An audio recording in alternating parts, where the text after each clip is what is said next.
तो हाँ जी सर जी, आपका नाम राहुल है और आपने ये डिटेल मुझे भेजी है। इसके हिसाब से आपकी यहाँ पे कुंडली बनी है मकर लगन की, राशि आपकी कुंभ है और ये कुंडली आपकी यहाँ पे मैंने बना रखी है। आपने मुझे सवाल लिख के भेजे हैं, सेक्स लाइफ के बारे में पूछा है, लव लाइफ, फ्यूचर वाइफ के गुण, मैरिज लाइफ कैसा रहेगा, शादी कब होगा, बच्चे कितने होंगे, कैरियर, मनी, लक, ये आपने लिख के भेजा है। पूरा विस्तार में मैं समझाऊंगा। मेन आपका सवाल है विवाह को लेके और बच्चों के बारे में, कामकाज के बारे में। तो सबसे पहले तो देखो जी, आप ये समझो कि जो कुंडली होती है इसमें होते हैं 12 घर। 12 घर पहले समझ लो, वो मैं लिख देता हूँ। ये है आपकी कुंडली में पहला घर है, ये है दूसरा घर, तीसरा घर, चौथा, पाँचवा, छठा, सातवां, आठवां, नौवां, 10वां, 11वां और ये 12वां घर। अब ये जो 12 घर हैं, इन घरों से आपके जीवन के बारे में कुछ ना कुछ पता किया जाएगा। जैसे कि पहले घर से तो हम पता करेंगे आपका जो शरीर है वो कैसा होगा, हेल्थ कैसी होगी, स्वभाव कैसा, रंग रूप कैसा। दूसरा घर आपके धन जोड़ने का है, तीसरा घर छोटे भाई बहन, चौथा घर माता, मकान, वाहन, पाँचवा घर बच्चों का है, छठा घर शत्रु, रोग, कर्जा, सातवां घर आपकी पत्नी का है, आठवें घर से उम्र देखेंगे, नौवें घर से भाग्य, 10वां घर काम काज का है, 11वां घर आमदनी, लाभ, इच्छा पूर्ति और 12वें घर से आपके खर्चे देखे जाएंगे। आपने यहाँ पे मेरी 2 बातें नोट करनी हैं। पहली बात, जो मैंने 12 घर लिखे हैं इनको याद कर लो, और दूसरी बात, इन 12 घरों से जो कुछ देखा जाएगा वो याद कर लो। और अब आप ये देखो कि आपने कुंडली में क्या देखना है, वो घर देख लो। मान लो आपने देखना है अपने बच्चों के बारे में जानना है। अब बच्चों का जो घर है वो है 5वां घर, तो 5वें घर से देखे जाएंगे आपके बच्चे। और 5वें घर में एक नंबर लिखा है 2। 2 है वृष राशि, माल किसका है, शुक्र। तो आपके बच्चों के लिए हमें शुक्र को देखना पड़ेगा। ऐसे ही अगर आपका भाग्य देखना है, 9वें घर से भाग्य देखा जाता है और 9वें घर में नंबर लिखा है 6। 6 है कन्या राशि, इसका जो मालक है वो है बुध। तो आपका भाग्य देखने के लिए बुध को देखना पड़ेगा। आपको मेरा कहने का मतलब समझ आ चुका होगा कि जो भी कुछ देखना है वो घर देखना है, और घर का जो मालक बना होता है वो मालक देखना है। मालक देखने का मतलब ये है कि मालक जो है वो कहाँ बैठा है, वो अच्छे घर में है, बुरे घर में कैसा है। अब ये जो 9 ग्रह देखो जी, आपकी कुंडली में जो हैं कुछ ग्रह अच्छे हैं, जैसे कि आपका शुक्र अच्छा है, बुध अच्छा है, गुरु अच्छा है, शनि अच्छा है, चंद्रमा भी चलो ठीक ठाक है। लेकिन आपके जो ग्रह मुझे ख़राब लगे हैं, एक तो आपका मुझे ग्रह ख़राब लगा है मंगल। क्यों ख़राब है? क्योंकि नीच का बैठा है। दूसरा ग्रह ख़राब है सूर्य। क्यों ख़राब है? नीच का बैठा है। तो सूर्य मंगल तो आपके ख़राब है इसलिए क्योंकि नीच के बैठे हैं। और तीसरा ग्रह आपका ये राहु भी मुझे ख़राब लगा है। राहु थोड़े बहुत अच्छे फल देगा लेकिन ख़राब फल भी देगा, ज़्यादा ख़राब फल देगा। अब हमने क्या देखा कि आपके ग्रह अच्छे भी हैं, ग्रह खराब भी हैं। अब ये जो 9 ग्रह हैं इनका असर आपके ऊपर हमेशा रहेगा, लेकिन ये अपना असर ज़्यादा आपको देंगे अपनी दशा में। और अब आपके ऊपर जो दशा चली हुई है, दशा जो है वो 2 प्रकार की होती है। एक तो होती है महादशा, एक अंतरदशा। महादशा जो है काफ़ी बड़ी होती है और ये चली हुई है शनि ग्रह की, और ये आपके ऊपर 2011 में चली है, ख़त्म होगी जाके 2030 में। तो इसका मतलब है कि इन ग्रहों में से आपके ऊपर जो सबसे जिस ग्रह का सबसे बड़ा असर है वो है ये शनि ग्रह, क्योंकि इसकी है महादशा आपके ऊपर। अब इसका असर आपके ऊपर जो है वो है 80%। मतलब अभी आपकी 100 में से जो 80% लाइफ में जो कुछ हो रहा है वो कारण कहीं ना कहीं शनि आपका है। जो भी मतलब आप खा रहे हैं, पी रहे हैं, जो सोच रहे हैं, कुछ भी कारण मैं शनि को मानूंगा। और कुछ असर आपके ऊपर है 20% जिसकी है अंतरदशा, वो है राहु की। ये दूसरा महीना 25 से अभी चली है भाई, पिछला महीना हुआ है एक, ख़त्म होगी जाके 27 में। तो हमने अभी क्या देखा कि आपके ऊपर बड़ा असर शनि का है। और शनि देखो जी, आपके जीवन में जो कुछ हो रहा है शनि की वजह से हो रहा है। अगर शनि अच्छा है तो अच्छे फल देगा, अगर बुरा है बुरे फल देगा। लेकिन शनि आपका, अच्छी बात है कि वो आपका अच्छा है, वो तो आपको अच्छे फल देगा। मतलब आपकी जो बड़ी दशा शनि की है वो तो अच्छा है, लेकिन जो बीच में अभी राहु की दशा आपकी भाई आई है ये मुझे अच्छा नहीं लगा। और अभी तो 1 महीना हुआ है चली को, देखो 22/2/25 अभी चली है 1 महीने से, और ये दशा आपकी 27 तक चलेगी। मतलब आपका समझ लो अभी बुरा समय शुरू हो चुका है। ये राहु आपको भाई बुरे फल देगा, दिक्कतें देगा, परेशानियां देगा, चिंता देगा, भाग दौड़ देगा, रुकावटें देगा, स्ट्रगल देगा, हेल्थ ख़राब कर देगा। सबसे बड़ी दिक्कत आपके काम काज में आएगी। बाकी विस्तार में जानते हैं राहु क्यों मैंने ख़राब बोल दिया। अब राहु आपका यहाँ पे देखो जी, राहु जो है ये इस घर में बैठा है 10वें घर में, और 10वें घर में ही देखो राहु के साथ सूर्य भी है, शुक्र, बुध, 4 ग्रह आपके बैठे हैं 10वें घर में। पहले समझो 10वां घर किसका होता है। 10वें घर से आपका काम काज देखा जाएगा। 10वां घर पिता का भी है आपके का, सरकार भी यहाँ से देखी जाती है, और मान प्रतिष्ठा, 4 चीज़ जो है 10वें घर से देखते हैं। और आपको मैंने अभी क्या बोला था, घर का मालक देखना है। तो 10वें घर की चीज़ें देखने के लिए 10वें घर का जो मालक है, 10वें घर में लिखा है 7 नंबर। 7 है तुला राशि। मालक कौन बना, शुक्र। और शुक्र कहाँ बैठा है, इसी घर में बैठा है। तो शुक्र आपका है बहुत अच्छा, क्योंकि वो 10वें घर में अपने ही घर में बैठा है, अपने घर का अच्छा करेगा। 10वां घर काम काज का है, शुक्र तो आपके भाई काम काज के लिए अच्छा है कि आपका काम काज अच्छा होगा। 10वां घर पिता का है, पिता के लिए अच्छा है। सरकार का, सरकारी कामों के लिए अच्छा है, मान प्रतिष्ठा अच्छी देगा शुक्र। और आप शुक्र के जुड़े काम भी कर सकते हैं, जैसे कि कोई फिल्म इंडस्ट्री जुड़ा काम हो, अभिनेता, संगीतकार, चित्रकार, ब्यूटी पार्लर, मैरिज ब्यूरो, विवाह से संबंधित काम हो गया, रेस्टोरेंट हो गया, और भी जो लेडीज़ के काम होते हैं, ज्वेलरी, और ऐसे काफ़ी काम है। तो शुक्र हमने देखा वो तो अच्छा है, क्योंकि वो 10वें घर में उसी का घर है, वो मालव्य योग बना हुआ है। अब शुक्र के साथ देखो जी, इसी घर में जो बुध है, चारों को देखेंगे, चारों में देखो जी, शुक्र बुध तो इस घर का करेंगे अच्छा, 10वें घर का। लेकिन 10वें घर में जो सूर्य राहु है वो इस घर की हानि करेंगे। तो शुक्र तो कर रहा है 10वें घर का अच्छा, कि काम काज अच्छा होगा, पिता अच्छा होगा, सरकार का सुख अच्छा। अब इसी घर में बुध जो है, बुध भी अच्छा है, क्योंकि ये बुध जहाँ बैठा है 10वें घर में, ये शुक्र का घर है। और बुध जो है शुक्र को अपना दोस्त मानता है, अपने दोस्त के घर में आया है, एक मेहमान बन के आया है। देखो जी, मेरे घर में दोस्त आएगा मेहमान बन के, क्या करेगा, मेरे घर का अच्छा ही करेगा, कोई नुकसान नहीं करेगा।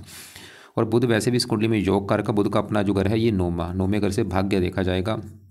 भाग्य आपका 9वें घर से, 9वें घर में 6 लिखा है, मालक बुध। तो भाग्य से बुध 10वें घर में बैठा, मतलब बुध भी ये दिखा रहा है कि भाग्यवंशी, आपको काम काज का सुख अच्छा होगा, पिता, सरकार, मान प्रतिष्ठा अच्छी, और इनकी दशा अच्छी जाएगी शुक्र बुध की। अब देखो जी, शुक्र बुध तो हमने देख ली, ये तो अच्छे हैं।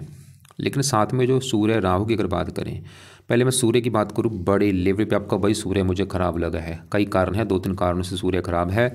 सूर्य खराब होने का पहला कारण कि जहाँ 10वें घर में सूर्य बैठा है, 10वें घर में जो 1-7 लिखा है, यह है तुला राशि, और यह है सूर्य की नीच राशि। तो सूर्य खराब होने का पहला कारण नीच का बैठा है। नीच का ग्रह बहुत ज़्यादा खराब होता है। दूसरा कारण खराब होने का, साथ में राहु के बैठा है। सूर्य 25 डिग्री का है, राहु 20, बिल्कुल क्लोज बैठे हैं। इसे कहते हैं, यहाँ पे 2 दोष बने। एक तो बना है सूर्य ग्रहण दोष, एक बना है पित्तर दोष। जब भी सूर्य राहु 10वें घर में होते हैं या 9वें घर में, संपूर्ण पित्तर दोष बनता है, वो आपकी कुंडली में बना है। और पित्तर दोष की वजह से क्या होता है, पित्तर दोष जब बनता है, आगे बढ़ने में दिक्कतें आती हैं, लाइफ में परेशानियाँ, रुकावटें, पिता संबंधी दिक्कतें आती हैं, सरकारी कामों में दिक्कतें आती हैं, सरकार से कई बार दंड भी मिलता है, मानहानि होती है, और भी दिक्कतें परेशानी आती है। मतलब सूर्य एक तो नीच का है, ऊपर से राहु के साथ बैठ के सूर्य ग्रहण दोष, पितृ दोष बना। और सूर्य 8वें घर का भी मालक है, मार्केश भी है भाई। और सूर्य की दशा आपकी बहुत ज़्यादा खराब जाएगी। अब यहाँ पे सवाल ये भी है कि सूर्य आपको क्या बुरे फल देगा। 10वां घर काम काज का, सूर्य आपके काम काज में दिक्कतें पैदा करता रहेगा। 10वां घर पिता का है, पिता संबंधी दिक्कतें देगा। सरकार का है, सरकारी कामों में दिक्कतें देगा, मान हानि करेगा। और सूर्य की दशा में ये दिक्कतें बढ़ेंगी, क्योंकि देखो जी, आपके भी मन में आ रहा होगा कि भाई शुक्र तो ये दिखा रहा था कि काम काज अच्छा होगा, लेकिन सूर्य ये दिखा रहा है कि काम काज में दिक्कतें आएंगी। ये अपनी चलाएंगे कब, जब इनकी दशा चलेगी। मतलब शुक्र की दशा में फिर भी काम काज चल जाएगा, लेकिन सूर्य की दशा में तो काम काज ठप हो सकता है, बंद हो सकता है, लॉस हो सकता है आपको। पिता संबंधी बहुत सारी दिक्कतें, या तो पिता से बनती नहीं, या पिता की सपोर्ट नहीं मिलती, या पिता को कोई कष्ट होता है, कोई दिक्कत आती है पिता को लेके, सरकार की तरफ से भी कोई दिक्कत आती है। तो ऐसे ही देखो जी, सूर्य हमने देखा वो आपका ख़राब है। सूर्य का सही होना बहुत ज़रूरी है। अब यहाँ पे जो राहु है, अब राहु की अगर बात करूँ भाई, राहु 10वें घर में बैठा है। राहु यहाँ पे 10वें घर में, वैसे शुक्र घर में बैठा है, शुक्र को मानता है अपना दोस्त। लेकिन गड़बड़ क्या है, राहु खराब मुझे क्यों लगा, क्योंकि ये साथ में सूर्य के बैठा है। ये जो दोष बन चुका है ना यहाँ पे, ग्रहण दोष, पितृ दोष, इसकी वजह से राहु मुझे खराब लगा है। अब राहु की जो दशा है, इसमें दिक्कत क्या आएगी आपको, मतलब ये जो राहु की दशा 1 महीने से चली है, इसमें सबसे बड़ी दिक्कत, राहु कहाँ बैठे, 10वें घर में, काम काज का घर है। राहु आपके काम काज में दिक्कत देगा। जो भी आप काम काज करेंगे, चाहे वो नौकरी है चाहे बिजनेस है, दिक्कतें आएंगी आपके भी काम काज में। 10वां घर पिता का है, राहु की वजह से पिता संबंधी भी दिक्कतें आएंगी। सरकार का घर है 10वां, सरकारी कामों में दिक्कतें आएंगी। सरकार से कोई आपको दंड भी मिल सकता है, मान हानि भी होने के योग दिख रहे हैं। 3 दृष्टियाँ, 5वीं दूसरे घर के पर धन की हानि होगी, परिवार संबंधी दिक्कतें। 4थे घर को देख रहा है राहु, मकान वाहन को लेकर दिक्कतें। 6ठे घर को देख रहा है शत्रु बढ़ाएगा, रोगी बनाएगा, आपकी हेल्थ भी खराब होगी अभी। तो मैं जो बार बार को रिपीट कर रहा हूँ, बस मुझे दिक्कत ये है कि आपकी जो दशा भी चली है, ये आपका भाई ये दिक्कतें बढ़ेंगी आपकी। लेकिन आपने चलो अच्छा किया है, कुंडली बना ली है, क्योंकि अगर उपाय करेंगे दिक्कतें नहीं आएंगी। तो राहु का सही होना काफ़ी ज़रूरी है। और वैसे भी राहु देखो जी, आपका ये जो शुक्र है, ये राहु के नक्षत्र में बैठा है। बुध राहु के नक्षत्र में बैठा है। शनि वो राहु के नक्षत्र में बैठा है। चंद्रमा वो राहु नक्षत्र, आपके 4 ग्रह भाई राहु के नक्षत्र में बैठे हैं। मतलब आप ये समझ लो, आपकी पूरी कुंडली में राहु की वजह से आपकी पूरी कुंडली मतलब ख़राब हो चुकी है ज़्यादा। तो राहु अब सही कैसे किया जाए, और आपने अगर देखना है, नोट कर भी लेना कि 1 महीने से आपकी दिक्कतें बढ़ भी चुकी होंगी, नोट कर लेना चाहे। खासकर मैंने बोला काम काज में दिक्कतें बढ़ेंगी ज़्यादा। तो राहु का जो पहला उपाय है, आप राहु एक पाठ है, राहु कवच का पाठ, ये पाठ पढ़ा करो। दूसरा है राहु स्रोत का पाठ है। 2 पाठ मैंने लिख दिए हैं, दोनों पाठ है 2-2 मिनट के पाठ है, 4 मिनट आपके लगेंगे भाई। शाम को बैठ के या रात को बैठ के दोनों पाठ पढ़ने हैं या सुनने हैं। अगर पढ़ने आते हैं अच्छी बात है, नहीं आते ऑडियो लगा के सुना करो ईमानदारी से, पूरी भावना से। तीसरा है राहु का जो दान है वो करो, और दान की वीडियो आपको मैं भेज दूंगा, क्या दान होता है उसको देख लेना। चाहे तो रोजाना कर लो दान, या हफ्ते में 3-4 दिन दान जरूर करो। जब तक दशा है 27 तक दान करना है आपने। वैसे दान की वीडियो तो मैं भेज दूंगा, लेकिन एक दान आपको जरूर करना है, इसका वो है सतनाज्य का दान। 7 प्रकार के अनाज लेके पंछियों को जरूर डाला करो।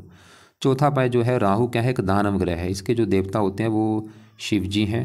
तो आपको मैं बोलूँगा कि अगर आप भाई शिव जी की पूजा उपासना करते हैं, आपका राहु अच्छा हो जाएगा। अब शिव जी के लिए क्या करो, कोशिश करो रोजाना शिव जी के मंदिर जाने की, या घर पे ही बैठ के शिव जी का जो मंत्र है ओम नमः शिवाय वो जाप किया करो। अपना मतलब सुबह उठ के अपना पूजा स्थान जो है वहाँ पे बैठ के पूरी भावना से आंखें बंद करके 10 से लेके 20 मिनट पूरी भावना से ओम नमः शिवाय, ओम नमः शिवाय जाप करो। हो सके सुबह भी कर लो, शाम को भी कर लो, या सुबह जरूर करो। इसके अलावा अगर आप हनुमान जी की पूजा उपासना करते हैं, उनसे भी राहु अच्छा होता है, तो हनुमान जी के लिए भी क्या करो, हनुमान जी के मंत्र माथा टेकने जाया करो, या घर पे ही हनुमान जी के जो पाठ है वो पढ़ा करो। जैसे सुबह आप हनुमान चालीसा पढ़ लो, संकट मोचन पढ़ लो, शाम को बजरंग मन पढ़ा करो। इससे इसके और भी कई फायदे होंगे आपको। तो ये राहु के उपाय हैं। राहु के दोनों पाठ मैंने बोले हैं, शाम को या रात को पढ़ने हैं। दान बोला है वो वीडियो देख लेना। शिव जी हनुमान जी की पूजा उपासना करो। एक आपको मैं वीडियो भेजूंगा कि जब राहु की दशा आती है उस समय हमें क्या उपाय करने चाहिए, उस वीडियो को भी आप एक बार देख लेना। नीले कपड़े भाई बंद कर दो पहनने, या कम यूज़ करो। और इसमें परहेज रखना है, आपने परहेज रखना है। अंडे खाने से बचना है, मीट खाने से बचना है, शराब पीने से बचना है, नशे करने से बचना है। ये ना हो कि आप उधर से मीट खा लिया, शाम को आके पाठ पढ़ने बैठ के क्या होगा, उल्टा नुकसान हो सकता है। बाद में मुझे मत बोलना भाई, तो ये चीज़ें छोड़नी पड़ेगी। अंडे, मीट, शराब और भी कोई जो नशे हैं वो छोड़ देना। बाकी ईमानदार बनो, बेईमानी से बचना है, और जितना हो सकता है धार्मिक बनो। मंदिर में जो भी आपका धर्म है, धर्म को फॉलो करो। अब देखो जी, यहाँ पे सूर्य की सवाल है कि सूर्य के लिए क्या किया जाए, क्योंकि सूर्य तो उस राहु से भी कई गुना ज़्यादा खराब है, क्योंकि नीच का है, उसी की वजह से दोष है यहाँ पे बना जो। अब सूर्य के लिए भी जो पहला उपाय है, आप सूर्य को जल दिया करो सुबह के टाइम, रोजाना सूर्य को जल देना है। दूसरा उपाय है, आप सूर्य का दान कर दिया करो संडे के दिन। और तीसरा उपाय है, आप सूर्य का पाठ है जो कि है सूर्य आदित्य हृदय स्रोत, आदित्य हृदय स्रोत, ये पाठ है। ये पाठ पढ़ना है आपने सुबह के टाइम भाई, शाम को नहीं, मैंने बोला सुबह बोला है। तो सुबह ये पाठ अगर पढ़ना आता है, जहाँ तो पढ़ो या इनको सुन लिया करो। 3 उपाय सूर्य के हैं। सूर्य को जल देना है रोजाना, दान संडे को करना है, और सूर्य का जो पाठ है सुबह के टाइम पढ़ना है या सुनना है। सूर्य का रंग है लाल, लाल कपड़े बंद कर दो या कम यूज़ करो, क्योंकि आपका मंगल भी नीच का है, दोनों ही नीच के हैं, दोनों का रंग है लाल। तो लाल कपड़े मैं तो बोलूँगा चाहे तो बंद ही कर दो, या पहनने हैं कभी कभार पहन लिया करो। संडे मंगलवार को तो बिल्कुल मत पहना करो, और नीले कपड़े भी कम यूज़ करो, शनिवार को मत पहना करो। अब यहाँ भी 4 ग्रहों की हमने बात कर ली है। अब आपके यहाँ पे मंगल की बात करता हूँ। देखो जी, मंगल भी आपका ख़राब है। मंगल सवाल है कि क्यों ख़राब है। मंगल जहाँ बैठा है ये है सातवां घर। सातवां घर पहले समझो किसका होता है। सातवें घर से देखा जाएगा आपकी पत्नी के बारे में।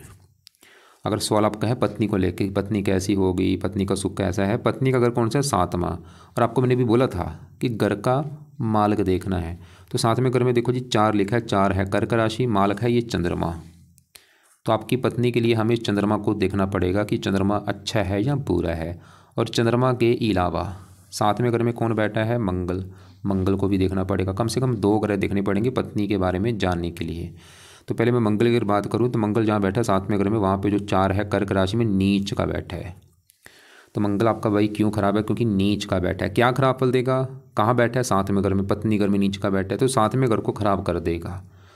और वैसे भी मंगल 7वें घर में बैठ के कुंडली बनी है मंगलीक, क्योंकि यहाँ पे नीच का बैठा है तो कुंडली आपकी बनी है डबल मंगलीक, डबल मंगल दोष बना है। इसकी वजह से आपको मंगल सबसे बड़ी दिक्कत आपके विवाह में देगा। आपको पत्नी वाली दिक्कतें भाई आएंगी, विवाह संबंधी दिक्कतें आपको बहुत सारी आएंगी। और अब वो दिक्कतें का मतलब ये है, एक तो आपका जो विवाह है वो देरी से होगा, दूसरा अगर आपका विवाह हो भी गया तो आपकी पत्नी से बनेगी नहीं, लड़ाई झगड़े होते रहेंगे उसके साथ, आपके मनमुटाव होता रहेगा, कई बार डिवोर्स तक की नौबत भी आ सकती है। पत्नी आपकी क्रोधी होगी, जिद्दी होगी। वैसे मंगल लगन को देख रहा है, मंगल में लगन में उच्च राशि, मंगल पहले घर का तो अच्छा कर देगा, मतलब आपका पहला घर आपका शरीर है, हेल्थ, आपकी हेल्थ के लिए अच्छा है, स्वभाव रंग रूप पर्सनैलिटी आपके लिए अच्छा है, पत्नी के लिए अच्छा नहीं है। मतलब आपकी जो पत्नी है वो आप मतलब अपनी पत्नी से कई गुना अच्छे होंगे, समझदार होंगे, गुणी होंगे, क्योंकि मंगल पहले घर का अच्छा कर रहा है, पत्नी घर की हानि कर रहा है। लेकिन पत्नी मुझे लग रहा है आपकी ज़्यादा हो सकता है वो समझदार ना हो, ज़्यादा गुणी ना हो, दिक्कत आएगी पत्नी पत्नी की वजह से दिक्कत आएगी आपकी कुंडली मैरिज लाइफ में। हाँ, अगर हो सकता है आपकी पत्नी कुंडली अच्छी निकल जाए फिर दिक्कत हो सकता है ना आए, लेकिन फिर भी लग रहा है आएगी, क्योंकि नीच का बैठा है भाई। अब मंगल इस कुंडली में दो घरों का मालक है, उन दो घरों को भी लेकर दिक्कतें देगा। एक तो मंगल मतलब बैठे इस घर में आके है, लेकिन मालक मंगल इस चौथे घर का है। अब चौथे घर का मंगल मालक क्यों है? क्योंकि चौथे घर में जो एक लिखा है ये है मेष राशि, मालक कौन बना? मंगल। और चौथा घर आपकी है माता, मकान, वाहन। अगर आपकी माता, मकान, वाहन, जमीन जायदाद, नौकर चाकर देखना है, चौथे घर का मालक मंगल देखना पड़ेगा, और वो बेचारा नीच का है, तो मंगल चौथे घर को भी लेकर दिक्कत देगा। माता को भी लेकर दिक्कत आएंगी मंगल की वजह से, मकान को लेकर दिक्कत आएगी, वाहन को लेकर दिक्कत आएगी, भूमि जमीन जायदाद नौकर चाकर को लेकर दिक्कत आएगी। और मंगल इस 11वें घर का भी मालक है, जहाँ पे 8 लिखा है मालक मंगल। 11वां घर आमदनी, लाभ, मंगल की वजह से आमदनी को लेकर दिक्कत है, लाभ में कमी होना, मतलब आमदनी जो आपकी कम होगी, खर्चे ज़्यादा। अब आप मतलब मंगल का सही होना बहुत ज़रूरी है। पेन कापी में लिख लो कि अगर मंगल सही करते हो फायदे क्या होंगे। सबसे बड़ा फ़ायदा, मंगल दोष दूर होगा, पत्नी का सुख अच्छा मिलेगा, विवाह का सुख अच्छा मिलेगा, और माता मकान वाहन का सुख अच्छा मिलेगा, इनकम बढ़ेगी, लाभ होंगे, इच्छाएँ पूरी होंगी, हज़ारों अच्छे फल होंगे। अब मंगल के जो उपाय हैं वो आपने करने जो हैं, पहला उपाय है मंगल कवच का पाठ पढ़ा करो या इसको सुना करो सुबह के टाइम। दूसरा है मंगल स्रोत का पाठ। तो दोनों पाठ देखो जी आपने सुबह के टाइम पढ़ने हैं या इनको सुनना है। तीसरा है मंगल का दान करो, और ये दान हर मंगलवार को किया करो। लाल रंग का दान होता है, कुछ भी लाल रंग का दान मंगलवार को कर सकते हैं। वैसे ये दान की वीडियो भी आपको मैं भेज दूंगा। देखो जी जो भी दान है वो, जैसे मैंने आपको राहु का दान बोला है, वीडियो भेज दूंगा। सूर्य का दान ये भी वीडियो भेज दूंगा, देख लेना। मंगल का भी दान आप देख लेना क्या है दान। और चौथा पाया है मंगल के देवता हैं हनुमान जी, तो जितना हो सकता है हनुमान जी की पूजा उपासना करो। आप यहाँ पे देखो जी हनुमान जी, आपको मैंने पहले बोला है, हर हनुमान जी की पूजा उपासना करते हैं भाई, राहु भी अच्छा हो रहा है, मंगल भी अच्छा हो रहा है, कई ग्रह अच्छे हो जाएंगे आपके। तो हनुमान जी के लिए यही है कि आप एक तो हनुमान जी के मंदिर जाना शुरू कर दो, और नहीं जा सकते तो घर पे ही बैठ के हनुमान जी के जो पाठ है वो सुबह शाम पढ़ा करो। तो ये तो हो गए मंगल के 4 उपाय। अब आपको मैंने बोला था पत्नी के घर का मालिक चंद्रमा भी देखना पड़ेगा पत्नी के लिए। और नेगेटिव बात क्या है कि चंद्रमा भी आपका मुझे ज़्यादा अच्छा नहीं लगा, क्योंकि एक तो चंद्रमा जहाँ बैठा है दूसरा घर है, दूसरा घर होता है धन का घर। चंद्रमा देखो जी दूसरे घर में यहाँ पे जो 11 लिखा है शनि घर में बैठा है, और चंद्रमा शनि को अपना दुश्मन मानता है। चंद्रमा देखो जी दिक्कत मुझे क्यों इतना लगा है, चंद्रमा देखो जी एक तो बैठा है शनि घर में, दुश्मनों के घर में, पहला कारण ये। दूसरा कारण चंद्रमा जो है राहु के नक्षत्र में बैठा है। तीसरा कारण चंद्रमा 7वें घर को आप पहला घर माने, 1 2 3 4 5 6 7 8, अपने घर से 8वें घर में बैठा है। मतलब 3 कारणों से, एक तो दुश्मन का घर राहु के नक्षत्र में बैठा है, और अपने घर से 8वां घर। तो यहाँ पे चंद्रमा भी आपको विवाह वाली दिक्कतें देगा। वो विवाह वाली दिक्कतें का मतलब है कि विवाह में देरी होना, या पत्नी से लड़ाई झगड़े होना, मनमुटाव होना। लेकिन चंद्रमा अच्छे बल भी देगा। अच्छे बल ये कि धनक घर में बैठा है, मतलब पत्नी जाके बैठी है धनक घर में, तो हो सकता है आपकी पत्नी के आने के बाद आपके जीवन में धन भी आना शुरू हो जाए, या पत्नी आपकी धनी हो, या वो धन कमाने वाली हो, कुछ ना कुछ तो होगा। फिर भी आप चंद्रमा का सवाल कि क्या किया जाए, तो यहाँ पे देखो जी फिर पाठ कुछ ज़्यादा हो जाएंगे। लेकिन चंद्रमा का आप एक काम कर लो, वो है चंद्रमा के देवता हैं शिव जी। तो अगर आप शिव जी की पूजा उपासना करते हैं, राहु तो अच्छा होगा ही, चंद्रमा भी आपका अच्छा हो जाएगा, तो ये काम ये कर लो आप, क्योंकि चंद्रमा के देवता शिव जी हैं, राहु के भी देवता शिव जी हैं। तो शिव जी से देखो आपके 2 ग्रह अच्छे हो रहे हैं, और 2 क्या और भी मतलब हज़ारों फायदे होते हैं। तो शिव जी के लिए मेरे पास आपको खाली क्या बोला है, सुबह बैठ के अपना 20 25 30 मिनट, वो आपकी मर्जी है, चाहे स्टार्टिंग में 5 मिनट बैठ जाओ, थोड़ा सा बढ़ा देना संख्या, मतलब पूरा मंत्र जो मैंने बोला शिव जी का ओम नमः शिवाय वो जाप करना है आपने। अब यहाँ पे चंद्रमा के साथ तो कुछ, और शुक्र को भी देखा जाता है विवाह के लिए, वो भी थोड़ा सा राहु से पीड़ित है, लेकिन चलो राहु शुक्र भी आपका राहु के नक्षत्र में बैठा है। वैसे मैंने आपको पहले बोला 4 ग्रह के राहु के नक्षत्र में, शुक्र हो गया, बुध, चंद्रमा, शनि। अब देखो जी आपके जैसे कि बड़ी दशा शनि की, सवाल कि शनि कैसा है। तो शनि की अगर बात करूँ, शनि जहाँ बैठा है दूसरे घर में, दूसरा घर पहले मैंने बोला दूसरा घर है आपके धन जोड़ने का घर, कितना धन जोड़ेंगे, दूसरा घर है। दूसरा घर परिवार का भी होता है, वाणी का भी होता है। और आपको जैसे बोला था घर का मालक देखना होता है। दूसरे घर में क्या लिखा है 11, 11 है कुंभ राशि, मालक कौन बना शनि, और शनि कहाँ बैठा है, इसी घर में बैठा है। तो आपका देखो जी शनि दूसरे घर में बैठा है, दूसरे घर का तो करेगा शनि बहुत अच्छा। दूसरा घर है धन का, मतलब शनि आपको धन के मामले में अच्छे फल देगा, आपको धन ही बनाएगा, धन की कमी आपके पास नहीं रहेगी। शनि ये दिखा रहा है काफ़ी आप धन जोड़ेंगे, काफ़ी बैंक बैलेंस होगा। अभी खासकर शनि की जो दशा है इसमें आप मतलब धन कमाएंगे, धन जोड़ेंगे, धन लाइफ में आएगा। और शनि इस कुंडली में इस घर का भी मालिक है, पहले घर का, जहाँ पे 10 लिखा है मकर राशि मालिक शनि। पहला घर आपका है शरीर, हेल्थ, स्वभाव, रंग रूप। शनि आपका हेल्थ अच्छी कर देगा, स्वभाव अच्छा, रंग रूप अच्छा, पर्सनैलिटी अच्छी। और पहले घर के ऊपर क्योंकि मंगल की दृष्टि भी है, मंगल भी पहले घर का अच्छा करेगा। आपकी मंगल के गुण जो है आपको पराक्रमी बनाएगा, साहसी बनाएगा, मेहनती बनाएगा।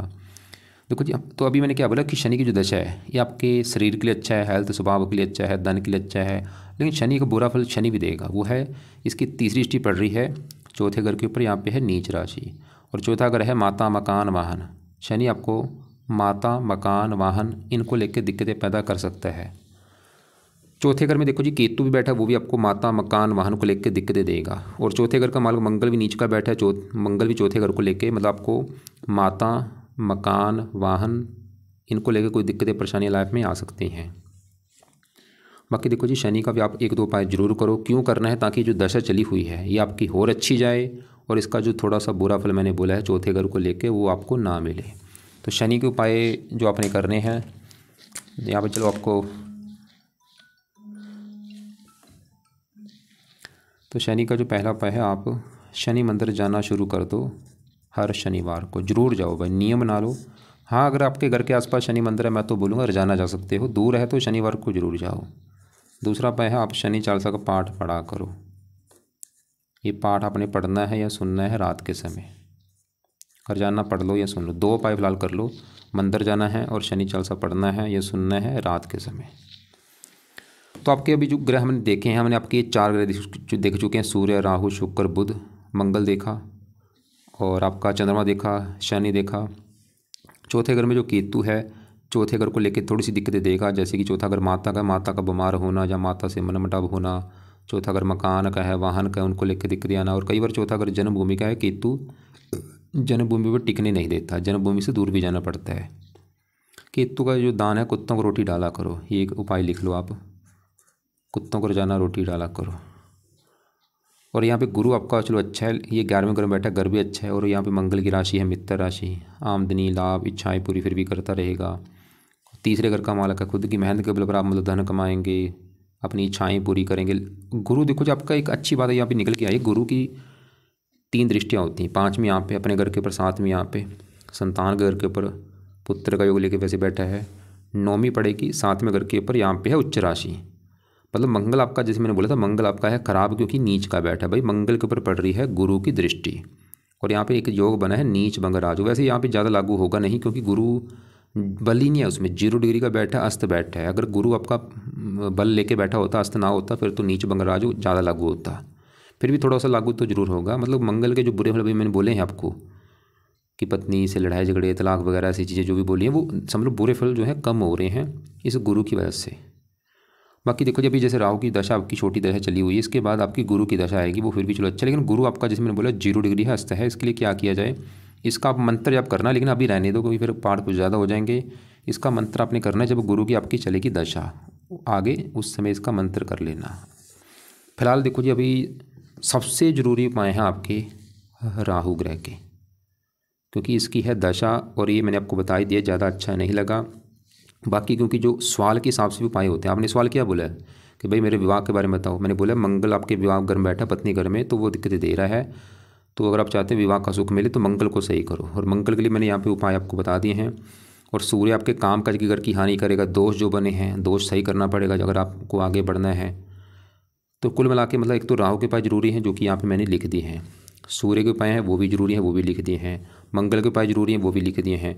और शनि चलो फिलहाल अच्छा है, फिर भी शनि के उपाय मैंने क्यों बोले, ताकि दशा जो है वो और अच्छी जाए, जो थोड़ा बहुत बुरा फल है चौथे घर को लेके वो ना मिले। और एक आपकी जो साढ़े भी चल रही है शनि की, वो भी आपको बुरा फल नहीं देगी।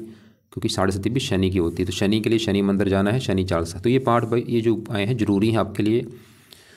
रिपीट कर दूं, कुछ उपाय हैं रात के समय, कुछ हैं सुबह के टाइम। रात को क्या करना है, राहु कवच, राहु स्रोत और शनि चालीसा, ये तो हो गए रात के समय। और सुबह के टाइम आप सुबह पहले सूर्य को जल दे दो, उसके बाद सूर्य आदित्य हृदय सूक्त का पाठ पढ़ लो या सुन लो, और मंगल कवच, मंगल स्रोत और हनुमान जी के पाठ पढ़ लो। इसके अलावा आपको मैंने जो और चीज़ें बोली, जैसे कि आपको मैंने राहु का दान बोला, वो करो, जितना सोता है रोजाना कर लो। और सूर्य का दान संडे को करना है, मंगल का दान मंगलवार को कर लो, और शनि मंदिर जाना शनिवार को। हनुमान जी के जो पाठ है वो सुबह शाम हो सकता है, सुबह शाम कर लो या एक टाइम जरूर करो। शिव जी हनुमान जी की पूजा उपासना, ये इनके मंदिर जा सकते हो या घर पे बैठ के इनके पाठ पढ़ा करो। और जैसे मैंने बोला था, अंडे, मीट, शराब, इन चीज़ों से बचना आपने। तो बाकी देखो जी, आपको समझ आ चुकी जो मैंने समझाया है। केतों के लिए मैंने कुत्तों को रोटी बोला है। आपने क्योंकि लिखा था आप कोई पाठ पूजा नहीं करते, भाई ऐसे तो काम चलेगा नहीं। अगर ग्रहों को सही करना है तो पाठ पूजा तो करने पड़ेंगे। आपने बोला American diamond on ring finger, ठीक है, शुक्र का रत्नदान कर सकते, लेकिन शुक्र वैसे तो पहले डिग्री अच्छी लेके बैठा, 11 है, वक्री है, ठीक है, कर रखा, करे रखो, कोई नहीं। सेक्स लाइफ कैसे रहेगा, लव लाइफ, फ्यूचर वाइफ, विवाह संबंधी दिक्कतें तो आपको आएंगी, वो मैंने बता दिया है। हाँ, अगर राहु के मंगल का आप उपाय कर लेते हैं, फिर ये क्योंकि दोष बना है, जैसे मैं बोला डबल मंगल दोष बना है, तो ये दोष आपके मंगल के जो पाठ है वो पढ़ने से दूर होगा। और हनुमान जी की पूजा उपासना करो और मंगल का दान किया करो। और बाकी अभी देखो जी, राहु की जो दशा है, इसमें कोई नया बिजनेस शुरू मत करना, कहीं पे पैसे इन्वेस्ट मत करना, पैसे आपके डूब जाएंगे, किसी को पैसा उधार मत देना, और नौकरी चेंज करने का विचार मत करना, क्योंकि दूसरी नौकरी हो सकता है आपको ज़्यादा ना मिले। बाकी जितना हो सकता है पाठ पूजा करो, जो भी आपका धर्म है, जिसकी पूजा उपासना आपको अच्छी लगती है, इसके अलावा उस देवी देवता की भी आप पूजा उपासना करो, जो आपका धर्म, अपने धर्म को सही ढंग से फॉलो करो। फिर भी अगर आपको लग रहा है कि अभी भी कुछ बात समझ नहीं लगी, कुछ पूछना होगा आपने, तो आपका जो सवाल है वो व्हाट्सएप पे लिख के भेज देना या मुझे कॉल करके पूछ लेना आप।